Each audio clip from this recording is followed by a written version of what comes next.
At the intersection of Washington and Harvard, you can make a choice. Go left to an on-campus Caribou Coffee, or go right to an off-campus one. Working at like the Moose Tower Caribou versus the Hub Caribou, they're half a block away. However, at the Moose Tower Caribou, I made $10.50, and now I make $12.50 at the off-campus. While working at Caribou Coffee, Cassidy Drummond, a senior at the University of Minnesota, also works for University Housing. I work at Frontier Pioneer 17th and Keeler, and I've worked there since my first semester in freshman year. My pay has increased 65 cents in 4 years. Minneapolis and St. Paul recently passed legislation to increase minimum wage from $10 an hour to $15 an hour throughout the 2020s. Can I have your U-card, please? Thank you.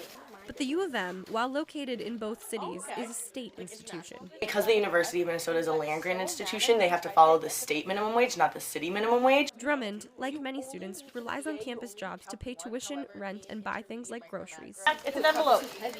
She's also a member of the Minnesota Student Association, which is currently advocating for an increased minimum wage on campus through their Fight for 15 campaign.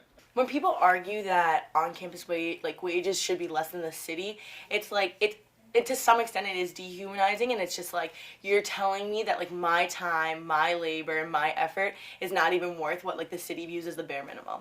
Members of MSA have met with University President Joan Gable to discuss the wage increase, and she told them she'd like to see more support. We're here for an education. Like, that's why we're in school.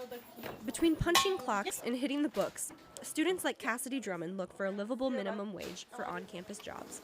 Larissa Millis, University Report.